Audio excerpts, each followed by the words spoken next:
Welcome to in a new session of Vidyabhavan Institute for Competitive Exam. Today in this session we are going to see the Hindu newspaper or the current affairs of date 23rd February of 2025. The first articles Manipur sees rising support for push to surrender weapons. তো তোমরা ইতিমধ্যেই অনেকে বিদ্যাভবন ইনস্টিটিউটের বিভিন্ন videos এর মধ্যে দিয়ে Vidyabhavan institute for competitive exam YouTube চ্যানেলের সাথে পরিচিত হয়েছো। যারা এর আগে এই চ্যানেলের সাথে পরিচিত হওনি, অর্থাৎ যারা প্রথমবার আজকে এই চ্যানেলের ভিডিওটি দেখছো, তাদের উদ্দেশ্যে আমি প্রথমত তোমাদের কাছে রিকোয়েস্ট করব তোমরা চ্যানেলটি সাবস্ক্রাইব করো। এই চ্যানেলে তোমরা নিয়মিতভাবে কম্পিটিটিভ এক্সাম রিলেটেড বিভিন্ন ভিডিওস, যেমন নিউজ পেপার অ্যানালিসিস, তারপরে current affairs, daily current affairs MCQ ফরম্যাটে এবং এনসিআরটি সিরিজ, তাছাড়া বিভিন্ন সাবজেক্টের টপিক ওয়াইজ ডিসকাশন, সেগুলো তোমরা পাবে। যারা তোমরা এর আগে ভিডিওস দেখেছো তারা অনেকেই আমার সম্পর্কে জানো, যারা প্রথমবার দেখছো তাদের উদ্দেশ্যে আমি আমার পরিচয় শেয়ার করছি। আমার নাম শুভেন্দু ঘোষ। আমি বিগত 3 বছর সময় ধরে আমি ইউপিএসসি সিএসসি প্রিপারেশনে রয়েছি। বর্তমানে আমার প্রিপারেশনের পাশাপাশি আমি এই ইউটিউব চ্যানেলে বিভিন্ন এক্সাম রিলেটেড কন্টেন্ট পাবলিশ করে থাকি। আমার এই ভিডিওগুলি পাবলিশ করার প্রধান উদ্দেশ্য বা আশা, আমার এই ভিডিওগুলি কম্পিটিটিভ এক্সাম ফিল্ডে থাকা বিভিন্ন অ্যাসপিরেন্টস অফ দ্য ক্যান্ডিডেটসদের তাদের প্রিপারেশনে আমার ভিডিওগুলি হেল্পফুল বা সহায়ককারী হয়ে উঠুক। ওকে, তো ফার্স্ট আর্টিকেল যেটা বলেছে, Manipur sees rising support for push surrender weapons. তো আমরা বিগত প্রায় বছর দুয়েক হয়ে গেল আমরা মণিপুরের যে ইস্যু, সেই ইস্যুটা প্রায়ই আমাদের নিউজ পেপারের হেডলাইন্সে থাকে। তো অ্যাকচুয়ালি মণিপুরের ইস্যুটা কি বা মণিপুরের প্রেজেন্ট যে সিচুয়েশন সেটা কি, এই আর্টিকেলটা তোমাদের ইম্পর্টেন্ট হচ্ছে internal security GS paper 3, right? Okay, তো কি বলেছে, Manipur disturbance started on May 23rd of 2023। 2023-এর মে মাসের 23 তারিখ থেকে মণিপুরের যে ডিস্টারবেন্স, সেই ডিস্টারবেন্স শুরু হয়েছে। আর্টিকেল 356 অর্থাৎ 356 নম্বর ধারা, যেটা প্রেসিডেন্ট রুলের কথা বলা রয়েছে, সেই ধারাটা মণিপুরে ইমপ্লিমেন্ট করা হয়েছে বা ইম্পোজ করা হয়েছে। কবে ইম্পোজ করা হয়েছে? 13th February of 2025, অর্থাৎ এই বছরে এই ফেব্রুয়ারি মাসের 13 তারিখে মণিপুরে 356 নম্বর ধারা জারি করা হয়েছে।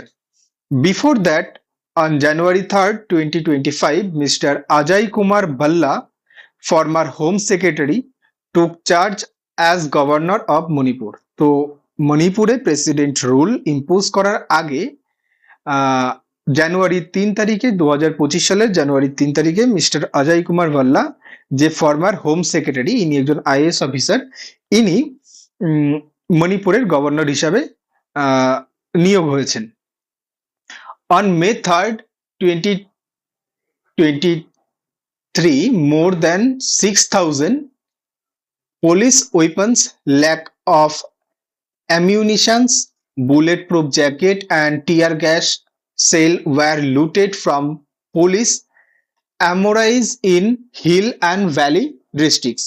Now, after imposing president rule, the administration is in hand of Governor Mr. Valla.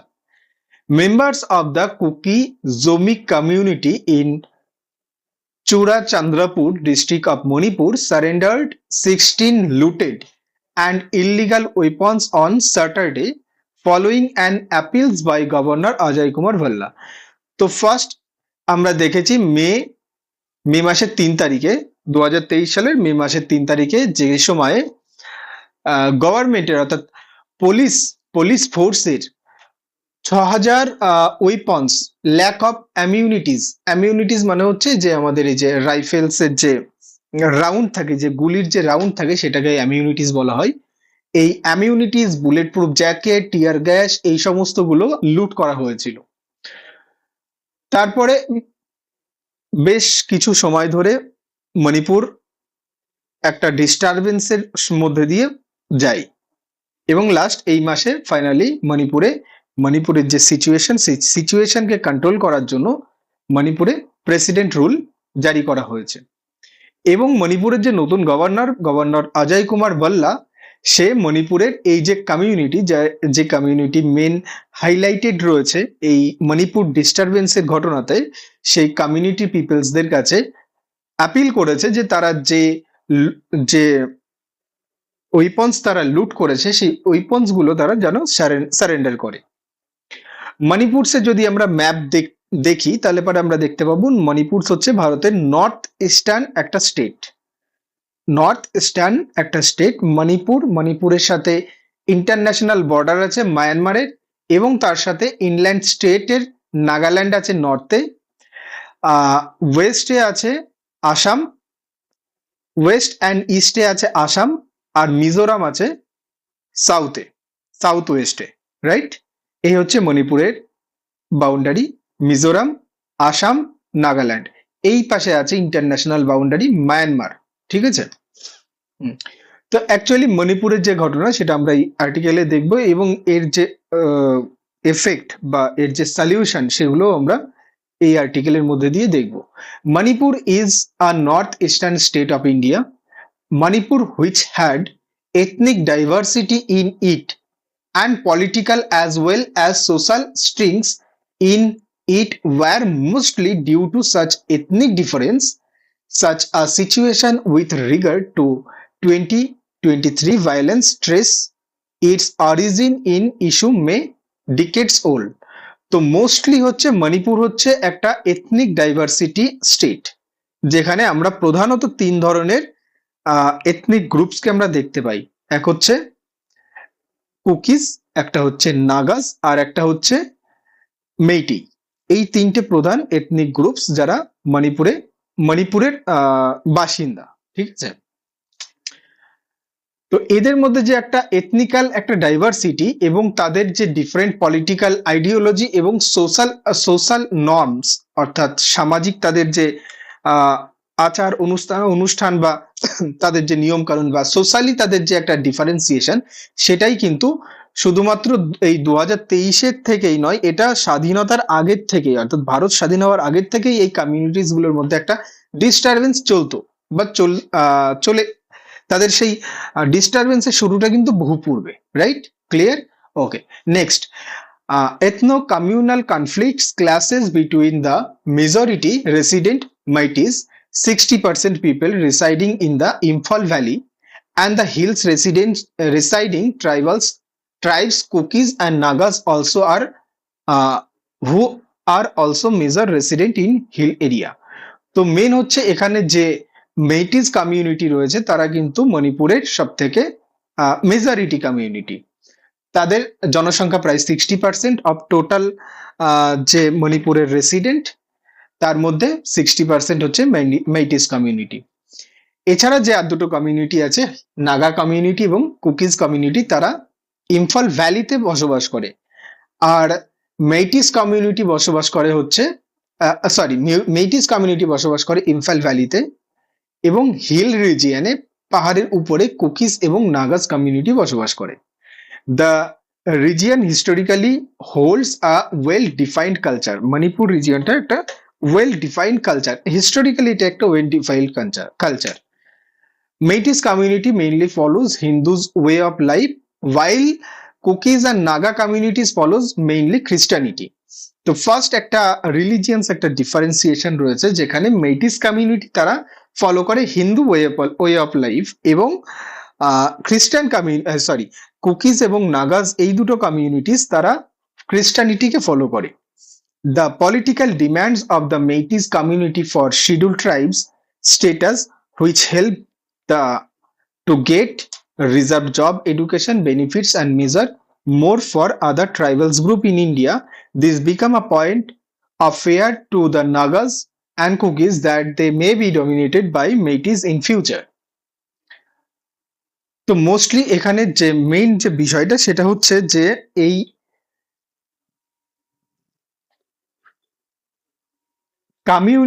Ethno communal যে ডিফারেন্সিয়েশন রয়েছে এই তিনটে কমিউনিটির মধ্যে। একদিকে রয়েছে মেইটিস কমিউনিটি, একদিকে রয়েছে কুকিজ, একদিকে রয়েছে নাগাজ। নাগাজ এবং কুকিজ দুটো কমিউনিটিস, তারা খ্রিস্টানিটিকে ফলো করে, এবং মেইটিস তারা হিন্দুইজমকে ফলো করে। নাগাজ এবং কুকিজ দুটো কমিউনিটির সাথে মেইটি কমিউনিটির একটা কনফ্লিক্ট চলে আসছিল,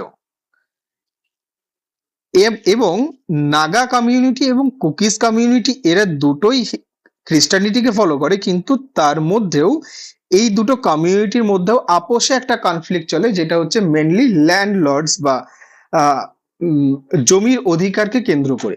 বোঝা গেল? তাহলে তিনটে কমিউনিটির মধ্যে কিন্তু আপোষে একটা কনফ্লিক্ট হচ্ছে। একদিকে মেইটিস, নাগাজ, কুকিজ। নাগাজ কুকিজ তারা দুজনে একসঙ্গে মেইটি কমিউনিটির সাথে তাদের কনফ্লিক্ট চলে। আবার নাগাজ কমিউনিটি এবং কুকিজ কমিউনিটি তাদের মধ্যেও আপোষে কনফ্লিক্ট চলে। নাগা এবং কুকিজ কমিউনিটির সাথে মেইটিস কমিউনিটির যে কনফ্লিক্ট, সেটা mostly social norms, political thought এবং এথনিক ডাইভার্সিটির কারণে। আর নাগা কমিউনিটি এবং কুকিজ কমিউনিটির মধ্যে, তাদের দুজনের মধ্যে যে সমস্যা, সেটা মেনলি ল্যান্ডকে ঘিরে, ল্যান্ড জমির মালিকানাকে ঘিরে। ঠিক আছে, মানে কোন এরিয়াটা কোন কমিউনিটির আন্ডারে থাকবে সেরকম একটা বিষয় নিয়ে। তো এরপরে যেহেতু মাইটিস কমিউনিটি তারা দুটো আদার্স কমিউনিটির দ্বারা বিভিন্নভাবে তাদের উপরে চাপের সৃষ্টি হয় বা তাদের সাথে একটা কনফ্লিক্ট চলে, সেই কারণে মেইটিস কমিউনিটি তারা শিডিউল ট্রাইব স্টেটাসের জন্য গভর্নমেন্ট অফ ইন্ডিয়ার কাছে আপিল করে, যে তাদেরকে শিডিউল ট্রাইব স্টেটাস দেওয়া হোক। যদি তাদেরকে শিডিউল ট্রাইব স্টেটাস দেওয়া হয়, তাহলে পরে সেক্ষেত্রে তারা জবের ক্ষেত্রে রিজার্ভেশন পাবে এবং এডুকেশনাল বেনিফিট ছাড়াও শিডিউল ট্রাইবসরা ভারতবর্ষের শিডিউল ট্রাইবসরা যে বেনিফিটস পেয়ে থাকে, সেই বেনিফিটস গুলো তারা পেতে পারে। এছাড়া তাদের যে কমিউনিটি, সেই কমিউনিটিকে তারা প্রোটেক্ট করে রাখতে পারে based on schedule tribe protection act. ঠিক আছে, এবার যখন তারা শিডিউল ট্রাইবের জন্য শিডিউল ট্রাইব স্টেটাসের জন্য অ্যাপিলস করলো, তখন কুকিজ এবং নাগাস কমিউনিটি দেখলো যে যদি মেইটিস কমিউনিটি শিডিউল ট্রাইবের স্টেটাস পেয়ে যায়, সেক্ষেত্রে তারা এক্সট্রা বেনিফিট বা এক্সট্রা প্রোটেকশন পাবে। এই এক্সট্রা প্রোটেকশনের দ্বারা এবং জব রিজার্ভেশন, এডুকেশনাল বেনিফিটস ও অন্যান্য এক্সট্রা প্রোটেকশন ও এক্সট্রা বেনিফিটের দ্বারা তারা নিজেদেরকে আরো বেশি স্ট্রং বা স্ট্রেনথেন করে তুলবে, যেটা ভবিষ্যতে নাগাজ এবং কুকিজ কমিউনিটিকে ডমিনেট, নাগাজ এবং কুকিজ কমিউনিটির উপরে মেইটিস কমিউনিটির একটা ডমিনেশন চলে আসতে পারে। মেইটিস কমিউনিটি যখন অবভিয়াসলি স্ট্রঙ্গার বা স্ট্রেনথেন হয়ে যাবে, তখন নাগাজ এবং কুকিজ কমিউনিটির উপরে তাদের একটা ডমিনেশন ক্রিয়েট হতে পারে, যে কারণেই মেইন ইস্যু।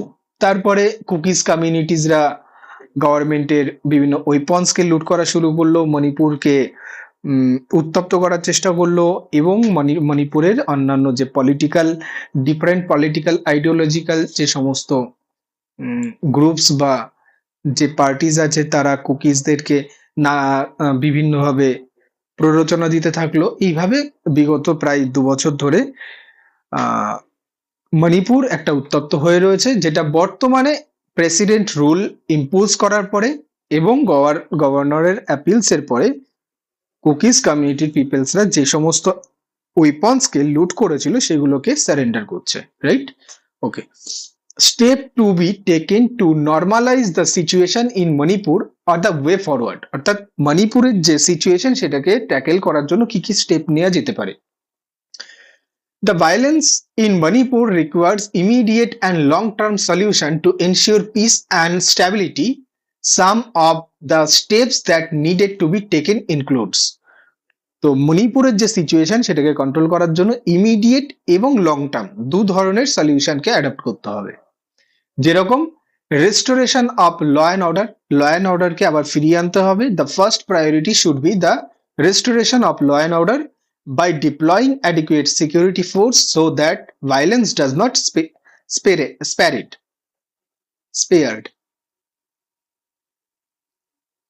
তো ফার্স্ট প্রায়োরিটি কি হবে? ফার্স্ট প্রায়োরিটি হবে ল অ্যান্ড অর্ডারকে রেস্টোরেশন করা, যাতে ভায়োলেন্সটা আরো স্প্রেড না হতে পারে, right? The government must ensure that security force remain neutral in the conflict and do not take side. তো গভর্নমেন্টকে এটাও এনশিওর করতে হবে যে সমস্ত সিকিউরিটি ফোর্সকে মণিপুরে পাঠানো হবে তারা যেন কোনো ধরনের এথনিক বা কোনো রিলিজিয়ান্সের সাইড না নেয়, তারা যেন নিউট্রালিটি ভাবে সেখানে কাজ করে, ঠিক আছে? যেমন কোনো কোনো ফোর্স ম্যান, সে হিন্দুইজম থেকে বিলং করে, সে যদি মণিপুরে ডিপ্লয়েড হয়, সে যদি কুকিজ এবং যে নাগাস যারা খ্রিস্টানিটিকে ফলো করে তাদের উপরে যদি একটা অপোজিট মনোভাব নিয়ে সেখানে কাজ করে, তাহলে পরে সেখানে কিন্তু অশান্তি বা সেখানে যে ল অ্যান্ড অর্ডার যেটা রেস্টোরেশন করার জন্যই তাকে সেখানে পাঠানো, সেটা কিন্তু সম্ভব হবে না। Dialogues and negotiation. The central and the states must have open dialogue with each community, for example, with the Meitei and Kukis or the Nagas group, where their fears are understood and issues are addressed amicably only though the dialogues. তো এখানে তাদের যা situation, যা অবস্থা বা যা issue যা আছে, নাগাস কুকিজের যে ফেয়ার্স আছে বা মেইটিসের যে সমস্যা আছে, সেগুলো ডায়ালগস এবং নেগোসিয়েশনের দ্বারা সলিউশন করা যেতে পারে। Address socio economic issue. তো মণিপুর মেনলি হচ্ছে নর্থ ইস্টার্ন একটা স্টেট, নর্থ ইস্টার্ন সবকটা স্টেটই কিন্তু সোশিও ইকোনমিক দিক থেকে খানিকটা ব্যাকওয়ার্ড। তো এখানে যদি আমাদের government of India socio economic যে ইস্যু সেগুলোকে যদি ক্লিয়ার করে, তাহলে পরে কিন্তু তারা সমাজের যে মেইন স্ট্রিম, সেখানে সেই সমাজের মেইন স্ট্রিমে কিন্তু তারা ফিরে আসতে পারে। Encouraging inter ethnic unity. তো এই যে এথনিক যে ডিফারেন্সিয়েশন, তাদের মধ্যে একটা লিঙ্কেজ করাতে হবে, তাদের মধ্যে একটা এনকারেজ করাতে হবে যে তাদের মধ্যে একটা লিঙ্কেজ হওয়ার জন্য, ঠিক আছে? মানে এখানে বিষয়টা যেটা হচ্ছে যে হিন্দুস, খ্রিস্টান, মেইটিস, কুকিজ, নাগাস, তাদের যে একটা এথনিক এবং যে একটা পলিটিক্যাল ও সোশ্যাল যে ডিফারেন্সিয়েশন রয়েছে, তাদের মধ্যে বিভিন্ন প্রোগ্রামের দ্বারা বা বিভিন্ন কালচারাল এক্সচেঞ্জ অ্যাওয়ারনেস ক্যাম্পেইনিং এর দ্বারা তাদের মধ্যে একটা তাদের যে কালচার, সেই কালচারটাকে ইন্টারলিঙ্কেজ করতে হবে। The government should make it a point to promote the idea of unity among the ethnic group in Manipur. Cultural exchange, awareness campaign, and emphasis on common values and historical aspect of the people of Manipur would not much good in this regard. তো main হচ্ছে তাদের কালচারকে যদি একে অপরের সাথে যেমন একটা সাম্যতা ভাব যদি ক্রিয়েট করা যায়, তাহলে পারে তাদের যে হিস্টোরিক্যাল যে কনফ্লিক্ট, সেটা থেকে তারা বেরিয়ে আসতে পারে। ওকে, নেক্সট আর্টিকেল বলেছে dream of 20 lakh families to have their own home fulfill under PMAY, Pradhan Mantri Awas Yojana. The keyword of this article is Pradhan Mantri Awas Yojana. This topic comes under GS paper 2 governance. তো first আমাদেরকে জানতে হবে what is প্রধানমন্ত্রী আবাস যোজনা বা এই স্কিমটার সম্পর্কে আমাদেরকে জানতে হবে। Launch to achieve the object of housing for all by 2022। এই প্রধানমন্ত্রী আবাস যোজনা যে স্কিমটা, সেটা লঞ্চ করা হয়েছিল 2022-এর মধ্যে সকলের জন্য ঘর তৈরি করার একটা অবজেক্টিভ নিয়ে। The erstwhile rural housing scheme Indra Awas Yojana was restructured to Pradhan Mantri Awas Yojana Gramin PMAYZ from 1st April 2016 as a centrally sponsored scheme. তো প্রধানমন্ত্রী আবাস যোজনার দুটো পার্ট আছে, একটা হচ্ছে গ্রামীণ, একটা হচ্ছে আরবান। তো গ্রামীণ যে যোজনাটা, প্রধানমন্ত্রী আবাস যোজনা গ্রামীণ বা PMAYZ, সেটা 1st এপ্রিল 2016-তে চালু করা হয়েছিল। এই স্কিমটা আগে ছিল, অর্থাৎ বিজেপি গভর্নমেন্টের আগে এই স্কিমটা ছিল ইন্দিরা আবাস যোজনা নামে। এই ইন্দিরা আবাস যোজনাটাকেই রিকনস্ট্রাক্ট করে প্রধানমন্ত্রী আবাস যোজনা তৈরি করা হয়েছে। এটা হচ্ছে একটা সেন্ট্রালি স্পন্সার্ড স্কিম। এর যে নোডাল এজেন্সি বা নোডাল মিনিস্ট্রি, সেটা হচ্ছে মিনিস্ট্রি অফ রুরাল ডেভেলপমেন্ট। তো মিনিস্ট্রি অফ রুরাল ডেভেলপমেন্ট হচ্ছে প্রধানমন্ত্রী আবাস যোজনা গ্রামীণের জন্য, ঠিক আছে, আরবানের জন্য কিন্তু আলাদা। aim to provide a pakka house with basic amenities to all rural families who are homeless or living in kacha or dilapidated dilapidated houses by the end of March 2022. তো mainly M কি ছিল বা উদ্দেশ্য কি ছিল, যারা কাঁচা বাড়িতে বা ভাঙাচোরা বাড়িতে যারা বসবাস করছে তাদেরকে সকলের জন্য রুরাল অঞ্চলে তাদেরকে সকলের জন্য 2022-এর মার্চের মধ্যে পাকা বাড়ি তৈরি করে দেওয়ার উদ্দেশ্য। বেনিফিটস, people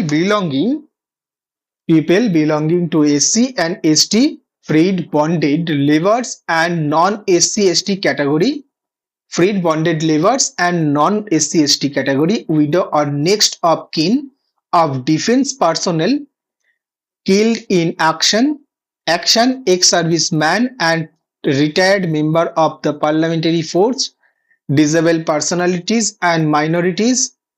এই যে পার্সনসরা বা এই যে সেকশনস গুলো, সোসাইটির এই যে সেকশনস গুলো, তারা হচ্ছে এই যে যোজনা, সেই যোজনার বেনিফিশিয়ারিস বা এরা এই যোজনার লাভ নিতে পারে। সিলেকশন অফ বেনিফিশিয়ারিস, কিভাবে সিলেকশন করা হবে, কারা এই যোজনার বেনিফিশিয়ারি, তাদের যে সিলেকশন করা সেটার প্রসেস কি আছে। দো আ 3 stage validation such as economic caste census of 2011, গ্রাম সভা and geotagging। তো মেন হচ্ছে আমাদের কাছে লাস্ট ডেটা আছে 2011 এর সোসিও ইকোনমিক কাস্ট ডেটা আছে, কাস্ট সেন্সাস আছে, সেন্সাসের যে ডেটা সেটা আছে, এবং গ্রাম সভার যে গ্রাম সভার কাছে যেটা পঞ্চায়েতের আন্ডারে গ্রাম সভা, যেটা প্রত্যেক মাসে একটা করে মিটিং অনুষ্ঠিত করার কাজ রয়েছে গ্রাম সভার, সেই গ্রাম সভার কাছে সেই গ্রামের আন্ডারে প্রত্যেকটা বাড়ির বা প্রত্যেকটা ফ্যামিলির একটা সোসিও ইকোনমিক ডেটা বা থাকে। ওভারঅল সেই গ্রাম সভার কাছে সেই গ্রামের সোসিও ইকোনমিক ডেটা থাকে। অ্যান্ড জিও ট্যাগিং বলতে এখানে বিভিন্ন উপগ্রহ চিত্র দ্বারা আমরা দেখতে পারি ঠিক আমাদের কোন এরিয়াতে, মানে আমাদের এরিয়ার যে কনস্ট্রাকশন, যেমন আমি যদি উপগ্রহ চিত্র থেকে যদি আমি কলকাতা সিটিকে যদি দেখি, তাহলে পরে আমি দেখে বুঝতে পারবো যে এটা একটা সিটি অঞ্চল। ঠিক সেভাবে যদি গ্রামীণ ক্ষেত্রগুলোতে যদি দেখা যায়, তাহলে পরে দেখা যাবে সেখানের যে ঘরবাড়ির যে স্ট্রাকচার সেটা দেখে বোঝা যাবে যে এটা হচ্ছে গ্রামীণ ক্ষেত্র। ঠিক সেই অঞ্চলগুলোকে টার্গেট করে সেই অঞ্চলে সার্ভে করে বা সেই অঞ্চলে পৌঁছে গিয়ে সেখানে মানুষদেরকে সিলেকশন করতে হবে যে কারা এই যোজনার পাওয়ার উপযোগী। Cost sharing, the central and state share expense in 60 and 40 ratio. তো এই যে প্রধানমন্ত্রী আবাস যোজনা, তার যে কস্ট শেয়ারিং সেটা হচ্ছে সেন্ট্রাল গভর্নমেন্ট দেবে 60% এবং স্টেট গভর্নমেন্ট দেবে 40%। 90:10 ratio for north eastern state. North eastern state গুলোর জন্য সেন্ট্রাল দেবে 90%, স্টেট দেবে 10%, এবং 100% সেন্ট্রাল দেবে ইউনিয়ন টেরিটরিজ গুলোর জন্য, ইনক্লুডিং ইউটি অফ লাদাখ। ঠিক আছে, লাদাখ এবং অন্যান্য ইউনিয়ন টেরিটরিজ গুলোর জন্য সেন্ট্রাল গভর্নমেন্ট টোটাল 100% বিয়ার করবে। প্রধানমন্ত্রী আবাস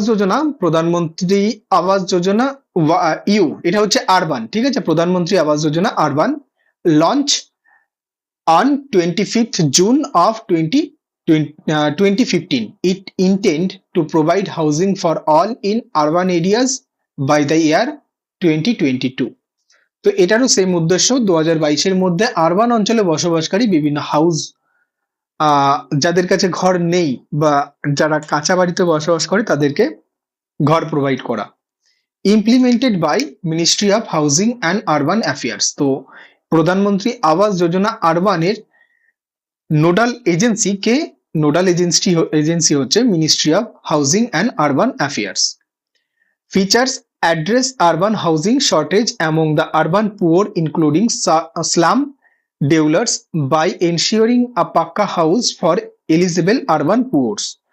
The mission covers the entire urban area consisting of statutory towns, notified planning area, development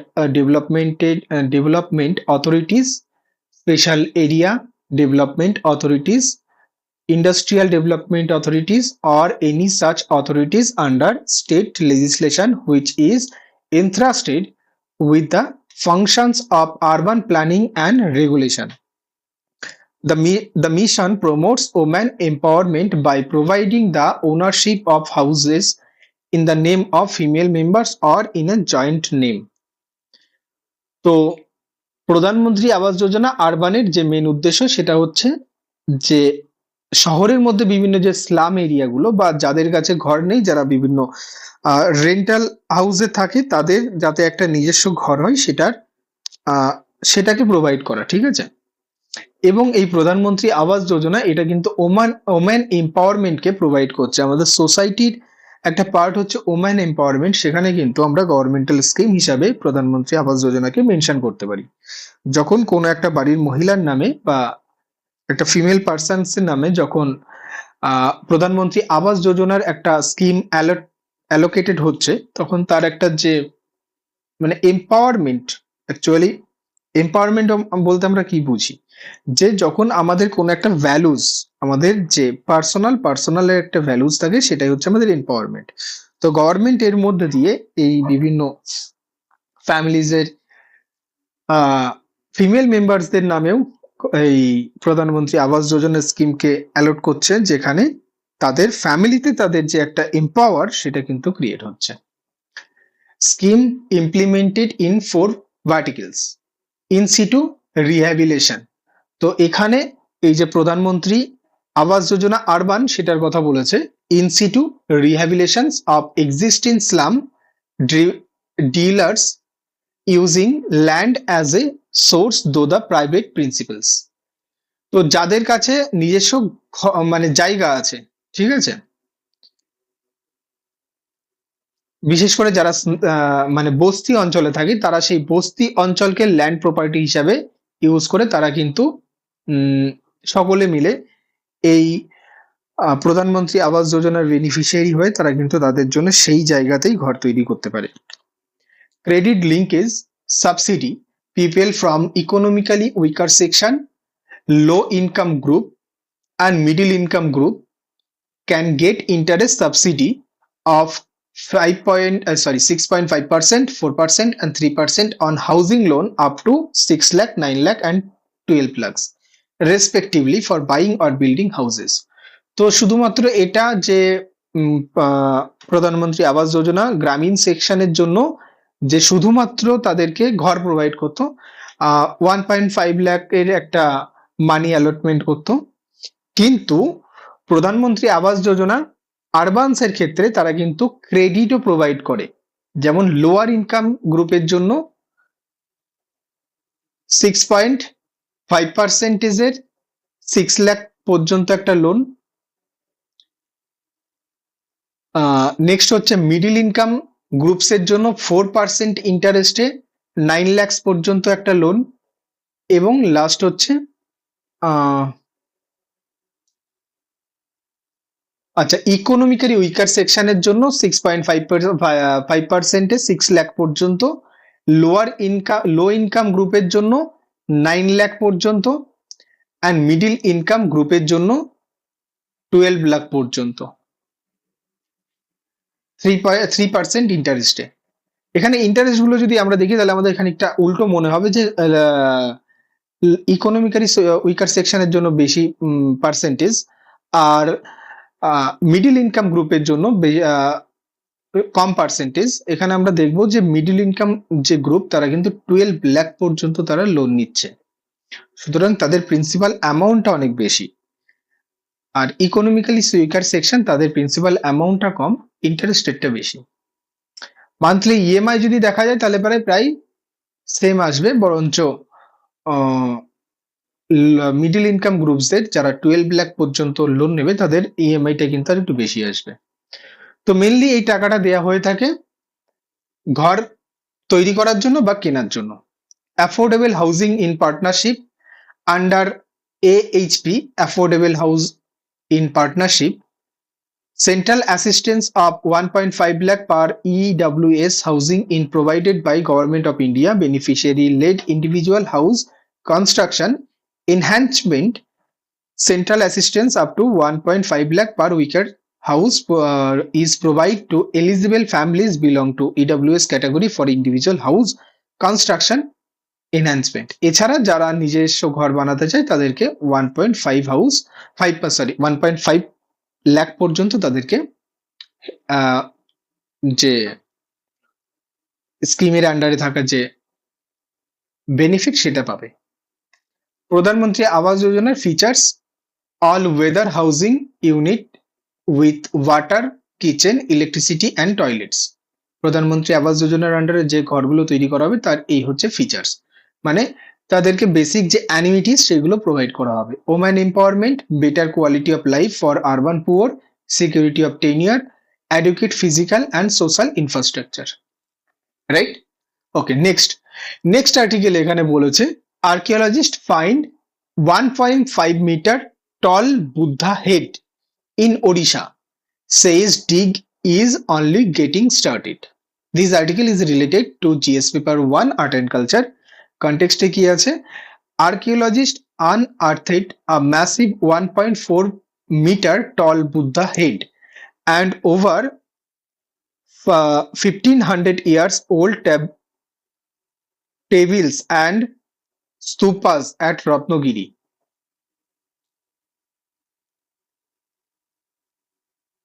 Tablets and stupas at Ratnagiri, sorry, tablets and stupas at Ratnagiri. যখন আমি side থেকে স্লাইডটা দেখি তখন আমার একটু দেখতে একটু অসুবিধা হয়, ঠিক আছে। Odisha in December, the excavation confirms Ratnagiri historical significance as a major Vajrayana Tantric Buddhism center attracting global scholars. তো মেইন হচ্ছে এটা ওড়িশার রত্নাগিরি, যেটা জাজপুর ডিস্ট্রিক্টের আন্ডারে আসছে।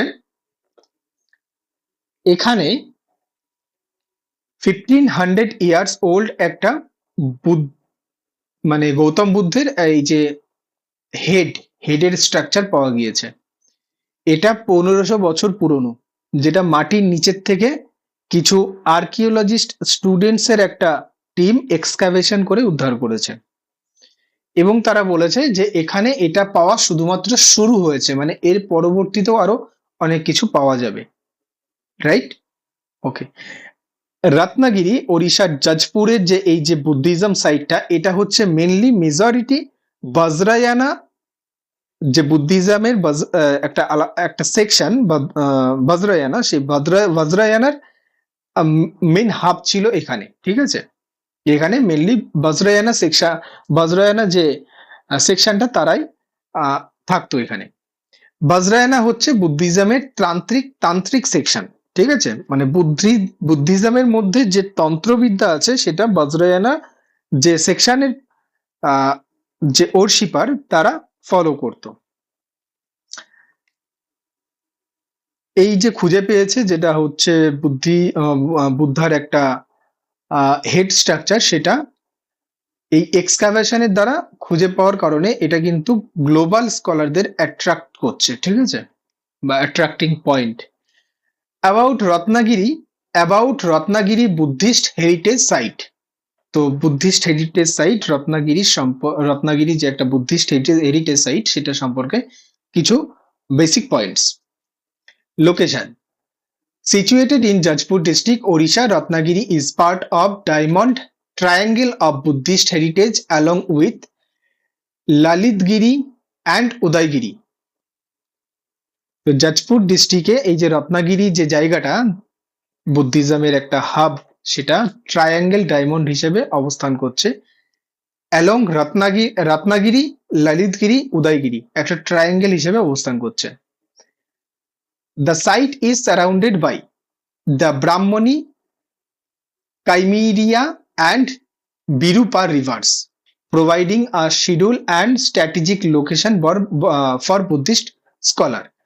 তো এই রত্নাগিরি জায়গাটার ওপর দিয়ে বা এই রত্নাগিরি জায়গাটাকে সারাউন্ড করে রেখেছে তিনটে rivers, Brahmani rivers, Kaimiria rivers and Birupa rivers, যেটা বুদ্ধিজমের একটা স্ট্র্যাটেজিক লোকেশন প্রোভাইড করছে, ঠিক আছে।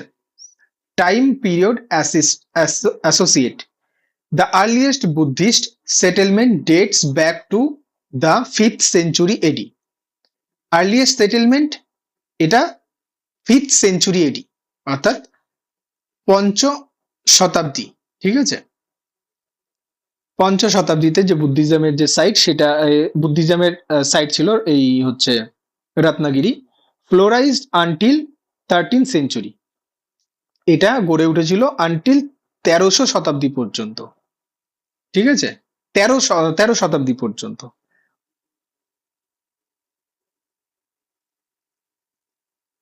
Vajrayana Buddhist activities continued at Ratnagiri till the 16th century. রত্নাগিরিতে বজ্রায়নার যে বজ্রায়না অর্থাৎ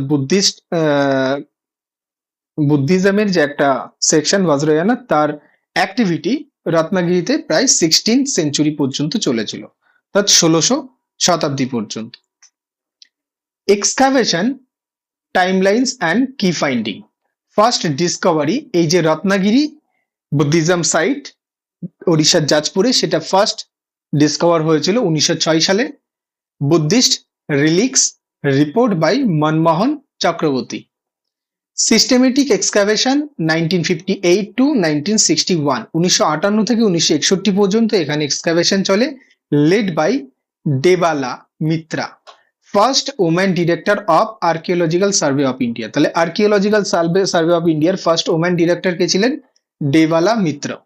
তার নেতৃত্বে 1958 থেকে 1961 পর্যন্ত এই ওড়িশার রত্নাগিরিতে এক্সকাভেশন চলে, এবং রিসেন্টলি ডিসেম্বর 2022 থেকে মার্চ 2025 পর্যন্ত, অর্থাৎ 2025-এর মার্চ মাস পর্যন্ত এখানে এক্সকাভেশন চলবে, যেটা বর্তমানে চলছে, অর্থাৎ ডিসেম্বরের 2024-এর ডিসেম্বর থেকে শুরু হয়েছে, এটা চলবে 2025-এর মার্চ পর্যন্ত। Approved by the Archaeological Survey of India director general, aiming to uncover partially visible structure and polishable shrine complex. তো বর্তমানে এই এক্সকাভেশন চলছে, যেখানে বুদ্ধার একটা হেড স্ট্রাকচার পাওয়া গিয়েছে, যেটার আয়তন হচ্ছে 1.4 মিটার। এটা এই প্রান্ত থেকে ও প্রান্ত পর্যন্ত লম্বা 1.4 মিটার, মানে এতটা বড়। রিলিক্স এক্সক্যাভেটেড, বুদ্ধা হেড 1.4 মিটার টল, 1.4 মিটার টল বুদ্ধার যে হেডটা পাওয়া গিয়েছে, হেড স্ট্রাকচারটা পাওয়া গিয়েছে, সেটা হচ্ছে 1.4 metre tall. Large ever found in Odisha, possibly in India. এই যে এক্সকাভেশনের দ্বারা যে স্ট্রাকচারটা পাওয়া গিয়েছে, বুদ্ধা হেড স্ট্রাকচার যেটা পাওয়া গিয়েছে, সেটা ওড়িশার থেকে বুদ্ধিজমে পাওয়া যা যা এক্সকাভেটেড ম্যাটেরিয়ালস আছে তার মধ্যে সব থেকে বড়। ইভেন এটা ভারতে বুদ্ধিজমের পাওয়া এক্সকাভেটেড যা যা ম্যাটেরিয়াল আছে তার মধ্যে সব থেকে আয়তনে বড়। ভোটিভ স্টাপাস arranged in sequence indicate spiritual offering and pilgrim site. Monasteries and shrines complex, evidence of 2 monasteries and a central stupa used for veneration. Stone tablets and inscription, Sanskrit text in Kutila script. Siddha Mantrika, Kutila script যেটাকে সিদ্ধা মন্ত্রিকা বলছে, এটা সংস্কৃত ভাষাতে লেখা আছে এর উপরে, কিন্তু সংস্কৃত ভাষাতে লেখা আছে আর স্ক্রিপ্ট ব্যবহার করা হচ্ছে কুটিলা স্ক্রিপ্ট। কুটিলা স্ক্রিপ্টের একটা নাম হচ্ছে Siddha Mantrika. Confirming Buddhist influence, Buddhist deities and symbol include sculpture of Amoghasiddhi, Ratnasambhava, Ashokabhaya, Amitava, Tara and Marici. Brick and stone structure suggest advanced masonry technique that have withstood time. তো ব্রিক এবং stone structure পাওয়া গিয়েছে, যেটা তুলে ধরছে সেই সময়ের যে অ্যাডভান্স মেশনারি টেকনিক, অর্থাৎ রাজমিস্ত্রি কাজের যে একটা টেকনিক ছিল সেই সময়। মেশন বলতে আমরা কি বুঝি? মেশন বলতে আমরা রাজমিস্ত্রি কাজকেই বুঝি। তো সেই বিল্ডিং তৈরি করার যে একটা টেকনিক ছিল সেটাকে তুলে ধরেছে, ঠিক আছে? এবং এখান থেকে এই যে সিম্বল গুলো বা এই ধরনের যে সিম্বল, স্ক্রিপ্ট, লেখা যে স্ক্রিপ্ট সেগুলো পাওয়া গিয়েছে, ঠিক আছে? আচ্ছা, নেক্সট আর্টিকেল হচ্ছে why is there language policy controversial. তো আমরা রিসেন্টলি কয়েকবার দেখেছি যে নিউজ পেপারের হেডলাইন্সে ন্যাশনাল এডুকেশন পলিসির যে 3 ল্যাঙ্গুয়েজ পলিসি সেটা বিভিন্ন সময় কন্ট্রোভার্সিয়াল হয়ে হেডলাইন্সে উঠে এসেছে। তো এটা অ্যাকচুয়ালি কি সেটা আমরা আজকে এই আর্টিকেল ডিসকাশনে দেখব। ফার্স্ট হচ্ছে এই আর্টিকেলটা রিলেটেড হচ্ছে জিএস পেপার 2 গভর্নেন্সের থেকে। এর পিছনে যে অপোজিশনের যে কারণটা সেটা আমরা প্রথমে দেখে নিই, তারপরে আমরা দেখব হচ্ছে আসলে এই আর্টিকেলটা কি। Opposition to this policy in Tamil Nadu. Tamil Nadu has a long history of resisting the imposition of Hindi. তামিলনাড়ুর হিন্দিকে রিসাইজ করার একটা লং হিস্ট্রি আছে। In 1937, the Justice Party opposed the Rajaji-led Madras government attempt to make Hindi compulsory in school. Protest led to the death of 2 activities, Thala Mutha and Natarajan, and the policy was eventually withdrawn. তো এটা দেখো 1937 সাল মানে স্বাধীনতার পূর্ব থেকে কিন্তু Tamil Nadu রিজিয়নে হিন্দিকে resize করার যে বিষয়টা সেটা কিন্তু চলে আসছে। 1937 সালেই এখানে হিন্দিকে রিসাইজ করার জন্য যে তারা বিভিন্ন যে অ্যাগিটেশন বা ফাস্টিং অ্যাগিটেশন এই সমস্তগুলো তারা যে করেছিল সেখানে কিন্তু দুজনের মৃত্যু ঘটেছিল, একজন হচ্ছে থালামুথা আর একজন হচ্ছে নাটারাচান। 1965 সালে anti Hindi agitation in 1965 violence protest erupted in Tamil Nadu against making Hindi the sole official language, resulting in at least 70 deaths. ভাষাকে কেন্দ্র করে এই সপ্তাহে 21শে ফেব্রুয়ারি গেল মাতৃভাষা দিবস। মাতৃভাষা দিবস প্রধানত মাতৃভাষা দিবসের যে থিমটা বা শুরুয়াতি মাতৃভাষা দিবসের যে হিস্ট্রি সেটা শুরু হয়েছিল 1952 সালে বাংলাদেশের মাতৃভাষা আন্দোলনের দ্বারা। তো ভাষা কিন্তু প্রত্যেকটা লিঙ্গুইস্টিক গ্রুপের কাছে কিন্তু একটা ইম্পর্টেন্ট জিনিস। ঠিক তামিলনাড়ু রিজিয়নের পিপলসরা হিন্দিকে অপোজ করে বিভিন্ন সময় বিভিন্নভাবে তাদের যে প্রদর্শন বা হিন্দির বিরুদ্ধে তাদের যে আন্দোলন সেটাকে করে এসেছে। 1965 সালে Tamil Nadu against making Hindi the sole official language, অর্থাৎ হিন্দিকে একমাত্র অফিসিয়াল ল্যাঙ্গুয়েজ হওয়ার মানে একমাত্র অফিসিয়াল ল্যাঙ্গুয়েজ হিসেবে হিন্দি যাতে না হয় সেটার এগেইনস্টে তারা প্রোটেস্ট করছিল। সেই সময় তারা 70 জন এই ঘটনাতে মারা গিয়েছে। এটা হচ্ছে 1965 সালের ঘটনা। The unrest resurfaced in 1968 when Parliament mandated Hindi teaching under the 3 language formula. তো আমাদের ন্যাশনাল এডুকেশন পলিসি 2020 যে 3 ল্যাঙ্গুয়েজ পলিসি নিয়ে এসেছে সেটা কিন্তু 2020 তে প্রথম নয়, সেটার অ্যাকচুয়াল শুরুয়াতি হয়েছিল 1968 সালের ন্যাশনাল এডুকেশন পলিসিতে। তখনও তারা অর্থাৎ তামিলনাড়ু রিজিয়নের পিপলসরা তারা কিন্তু এর এগেইনস্টে আন্দোলন করেছিল। Dravidian movements stand in 1968 the DMK government under CN Anna Durai passed a resolution reject the 3 language formula, reinforcing Tamil Nadu's 2 language policy for Tamil and English. Since then, successive government have opposed and changed to this policy. তো DMK government 1968 সালে, সে সময় DMK government ছিল হচ্ছে CN আন্না দুরাইয়ের আন্ডারে। সে সময় একটা resolution pass করে এই যে 3 ল্যাঙ্গুয়েজ পলিসি সেটাকে খারিজ করে দেয় এবং অনলি 2 ল্যাঙ্গুয়েজ পলিসিকে অ্যাডপ্ট করে, যেটা হচ্ছে একটা, যার মধ্যে একটা ল্যাঙ্গুয়েজ ছিল তামিল এবং আরেকটা ছিল হচ্ছে ইংলিশ। এবং তারপরের থেকে সাকসেসিভ যে সমস্ত গভর্নমেন্ট গুলো এসেছে তামিলনাড়ুতে, তারা সকলেই 3 ল্যাঙ্গুয়েজ পলিসিকে অপোজ করে 2 ল্যাঙ্গুয়েজ পলিসি তামিল অ্যান্ড ইংলিশকে অ্যাডপ্ট করেছে। এবার আমরা আসি ন্যাশনাল এডুকেশন পলিসির যে 3 ল্যাঙ্গুয়েজ ফর্মুলা, সেটা অ্যাকচুয়াল কি। National education policy of 2020 retain the 3 language formula originally introduced in 1968 national education policy. তো আমরা 2020 যে ন্যাশনাল এডুকেশন পলিসির যে 3 ল্যাঙ্গুয়েজ ফর্মুলা দেখছি, সেটা অ্যাকচুয়াল অরিজিনাল রিটেইনড হয়েছিল, ইন্ট্রোডিউস হয়েছিল কবে, 1968 সালের ন্যাশনাল এডুকেশন পলিসিতে।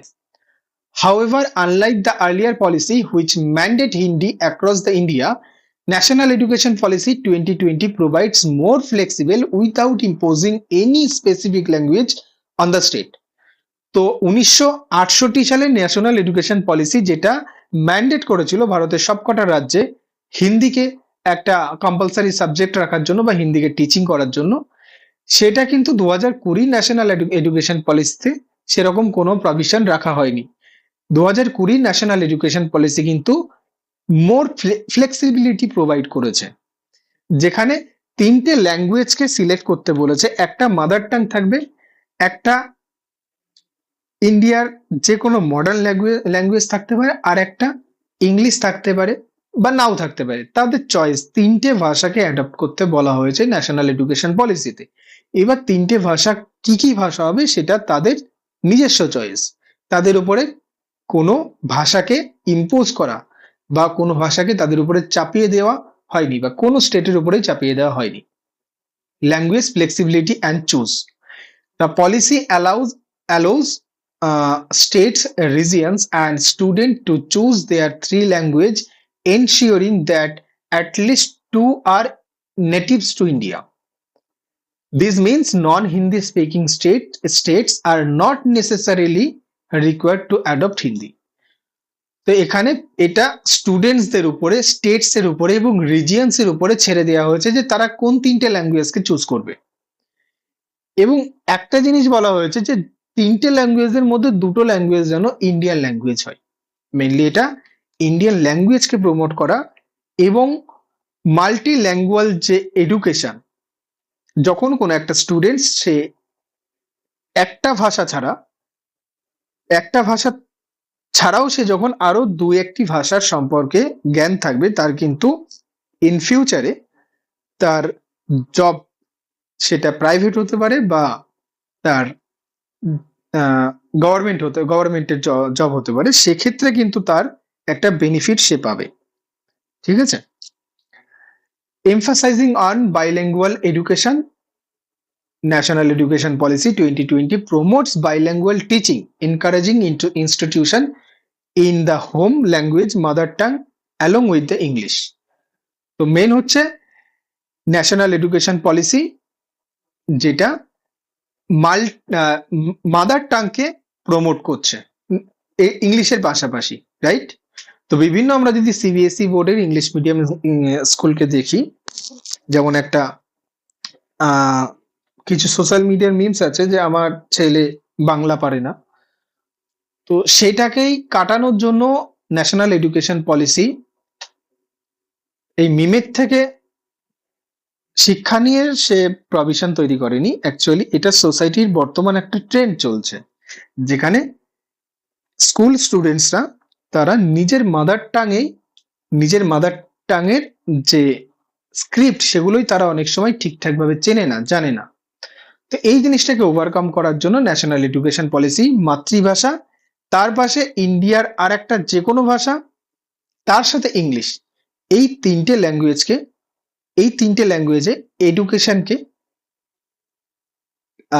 এডুকেশনের যে মিডিয়াম, সেই মিডিয়াম যাতে এই 3টে ল্যাঙ্গুয়েজ হয় তার উপরে জোর দিচ্ছে। Role of Sanskrit. The policy highlighted Sanskrit as an optional language within the 3 language framework, giving it special emphasize. তো এই 3টে ল্যাঙ্গুয়েজের মধ্যে সংস্কৃত হতে পারে, হিন্দি যদি কারোর পছন্দ না হয় হিন্দি নেবে না, সে তার মাতৃভাষা সংস্কৃত এবং মাতৃভাষা সংস্কৃত এবং ইংলিশ এই তিনটে ল্যাঙ্গুয়েজ নিতে পারে। নিড ফর 3 ল্যাঙ্গুয়েজ ফর্মুলা, এই 3 ল্যাঙ্গুয়েজ ফর্মুলার প্রয়োজনীয়তা কি?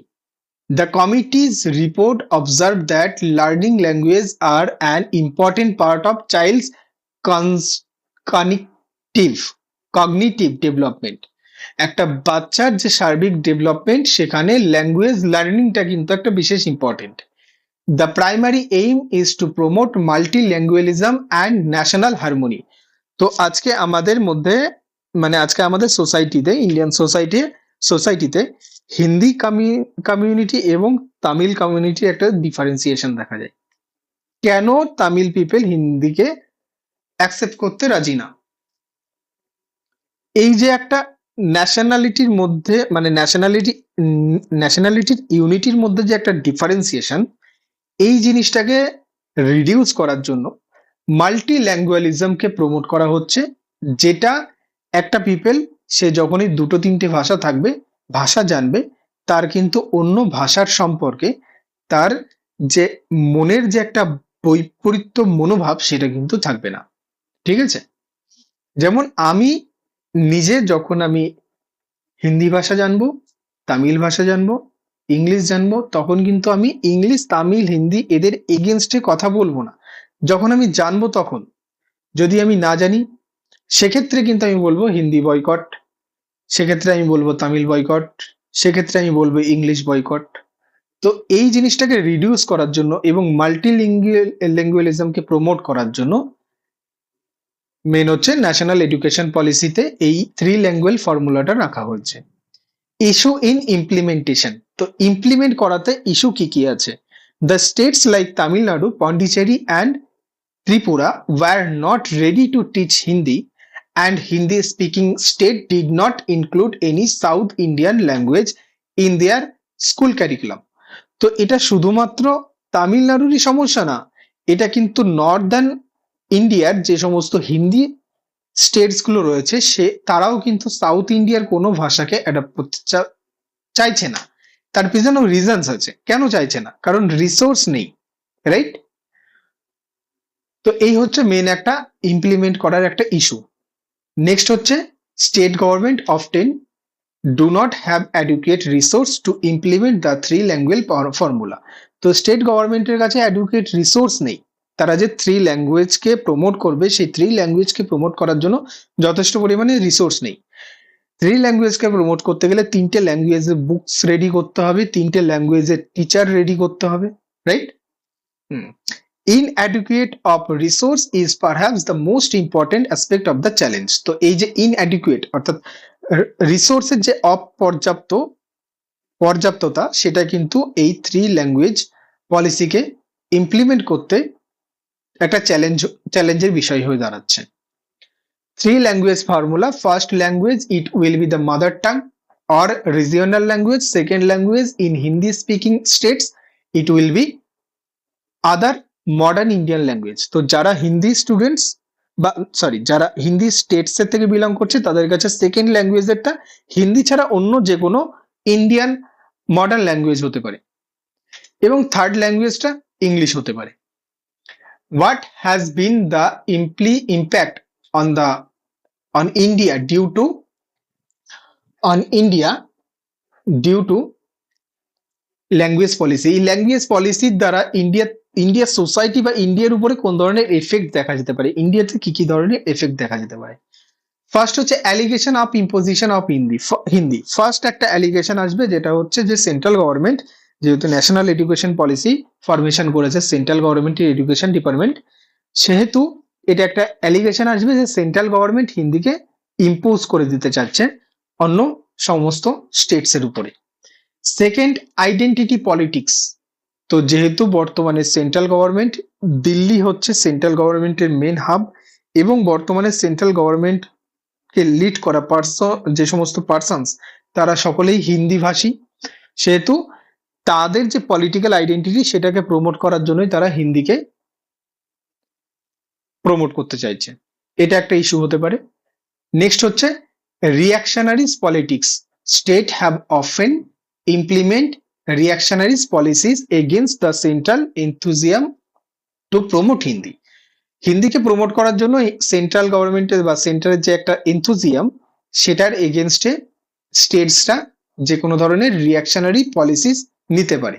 স্টেটসেরও নিজস্ব পলিসি নেওয়ার অধিকার আছে।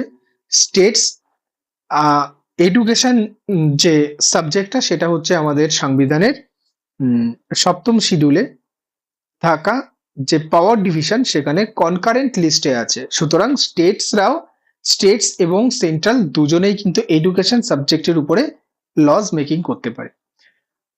Domino effect such reactionary policies have a domino effect which jeopardize or administrative functions and central and state relation. তো এটা ডমিনোস এফেক্ট করতে পারে যেটা সেন্ট্রাল এবং স্টেটের মধ্যে একটা রিলেশন খারাপ করতে পারে ও অন্যান্য অ্যাডমিনিস্ট্রেটিভ ফাংশনারিজ গুলোকে স্তব্ধ করতে পারে। Way forward, a constructive dialogues and practical compromise between central and Tamil Nadu government are essential. Education move to concurrent list during the emergency requires to cooperative policy making. Tamil Nadu 2-language policy has yielded strong outcomes in enrollment and dropout rate. This agreement over the 3-language policy should not obstacle crucial funding for সমগ্র শিক্ষা। তো এই হচ্ছে আমাদের way forward. এবার আমরা দেখে নেব আমাদের কনস্টিটিউশনে ল্যাঙ্গুয়েজ রিলেটেড কি কি প্রভিশনস আছে। ফার্স্ট হচ্ছে আর্টিকেল 29 যেটা বলছে মাইনরিটিসদের যদি নিজস্ব কোনো ভাষা থাকে সেই ভাষা এবং সেই স্ক্রিপ্টকে কনজার্ভ করা। আর্টিকেল 343 বলছে official language of union of India অর্থাৎ ভারতের যে অফিসিয়াল ল্যাঙ্গুয়েজ সেটার কথা আর্টিকেল 343 তে বলা আছে। According to this article it is to be Hindi in Devanagari script. তো আর্টিকেল 343 অ্যাকর্ডিং এ ভারতের অর্থাৎ ইউনিয়ন অফ ইন্ডিয়ার যে অফিসিয়াল ল্যাঙ্গুয়েজ সেটা হবে হচ্ছে Hindi Devanagari স্ক্রিপ্টে and numerals should follow the international form of Indian numerals. This article also states that English will continue to be used as an official language for the 15 years of commencement of the constitution. তো এই আর্টিকেলেই বলা আছে যে সংবিধান চালু হওয়ার 15 বছর পর সময় পর্যন্ত অর্থাৎ সংবিধান চালু হওয়ার থেকে 15 বছর পর্যন্ত সময়কালীন সময়ের অন্তর্বর্তী সময়ে ইংলিশ অফিসিয়াল ল্যাঙ্গুয়েজ হিসেবে ব্যবহার হবে। আর্টিকেল 346 এ বলা হয়েছে about the official language of communication between the states and between a states and the union. তো বিভিন্ন স্টেটস এবং একটা স্টেটসের সাথে আরেকটা স্টেটসের যে কমিউনিকেশন ল্যাঙ্গুয়েজ এবং স্টেটসের সাথে ইউনিয়নের যে কমিউনিকেশন ল্যাঙ্গুয়েজ সেটাই আর্টিকেল 346 এ বলা আছে। Article 347 gives the president to power the recognized language as an official language of a given state provided that the president is satisfied that a substantial অর্থাৎ article 347 এ বলা আছে যে প্রেসিডেন্ট কোনো একটা ভাষাকে কোন একটা স্টেটের অফিসিয়াল ল্যাঙ্গুয়েজ হিসাবে রিকগনাইজ করতে পারে। Article 350 facilitate the instruction in mother tongue at the primary stage. শিক্ষার প্রাইমারি স্টেজে মাদার টাং একটা ইনস্ট্রাকশনের মিডিয়াম হবে যেটা আর্টিকেল 350 তে বলা আছে। অর্থাৎ মাতৃভাষায় প্রাথমিক শিক্ষা এটা আর্টিকেল 350 প্রমোট করছে। আর্টিকেল 350 এ মাতৃভাষাতে প্রাথমিক শিক্ষাকে প্রমোট করছে। Article 350 provides for the establishment of a special officer for linguistic minorities. Linguistic minorities এর জন্য একটা স্পেশাল অফিসার একজন স্পেশাল ল্যাঙ্গুয়েজ অফিসারকে এস্টাবলিশ করতে হবে।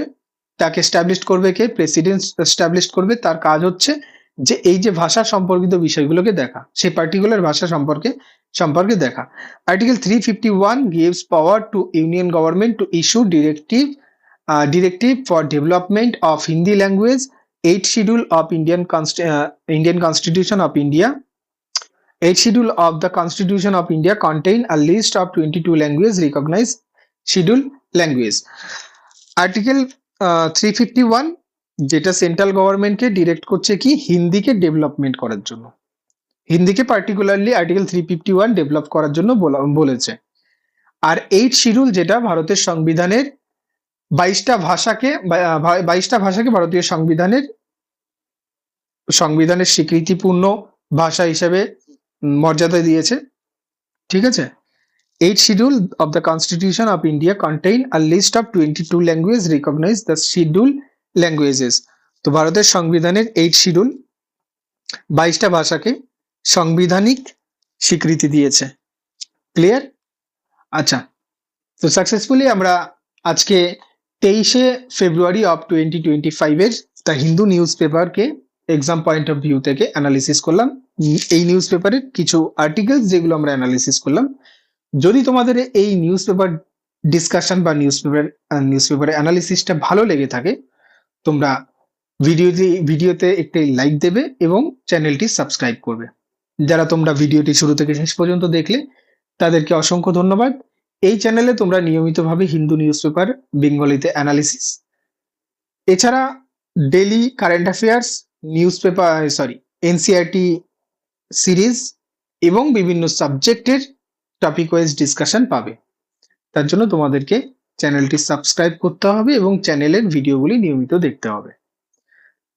Thank you so much again যারা তোমরা ভিডিওটি শুরু থেকে শেষ পর্যন্ত দেখলে। দেখা হচ্ছে নেক্সট ভিডিওতে।